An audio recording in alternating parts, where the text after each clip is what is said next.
Malta hija l-iżjed pajjiż minn fost il-pajjiżi kollha fl-Ewropa li qed jitlaqmu bit-tilqima tal-booster. Dan intqal mid-Deputat Prim Ministru Ministru għas-Saħħa Chris Fern waqt il-programm Temi, ippreżentat minn Claudia Kuxkieri fuq One Radio. Chris Fern qal kif s'issa tlaqmu 56% tal-adulti Maltin u għawċin. Id-Deputat Prim Ministru qal ukoll kif pajjiżna għandu fost l-ogħla rati ta' tilqim bil-booster madwar id-dinja. Huwa qal kif pajjiżna qed jitlaqmu mal-10,000 persuna kuljum bit-tilqima tal-booster. Fern spjega kif il-politika tal-gvern qed tiddependi fuq l-immunità tal-poplu Malti. Din hija differenti minn politika li qed issir fiċ-Ċina, fl-Olanda u fil-Ġermanja, hekk kif hawnhekk qed isiru l-lockdowns. Aħna illi għandna daqstant nies imlaqmin u s-sanka bil-booster mixjim dirrata tajba ħafna u maġla, qed nibbażaw aktar. Illi għax għandna ħafna nies imlaqmin u għax it-tilqima tipproteġik milli jkollok mart serju, illi allura għandna nqas bżonn ta' lockdowns, ta' nies li ma jintaqgħux ma' nies, għax għandna nies li huma protetti. Huwa spjega kif dan jista' jibqa' għaddej jekk kien nies jirrikorru jieħdu l-booster.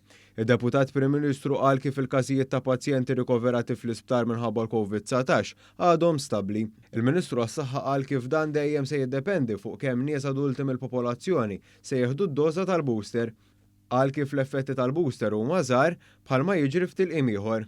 Id-Deputat Prim Ministru spjega kif meta wieħed jieħu l-booster ikun qed jibża' għal dawk ta' madwaru u anke biex ma jiżdidux il-miżuri restrittivi. Chris Fern spjega kif fit-taqsim għal kura intensiva hemm 5 persuni li minnhom għadhom żgħar fl-età jiġifieri għandhom bejn 30 u l-40 sena u dawn ma ħadu l-ebda tilqima kontra l-COVID-19. Id-Deputat Prim Ministru spjega kif it-tilqim ta' tfal huwa sigur bħal kull tilqim ieħor li jingħataw lit-tfal. Huwa qal kif studji juru li kien hemm madwar miljun tifel u tifla fl-Ewropa li spiċċaw fl-isptarijiet minħabba l-COVID-19.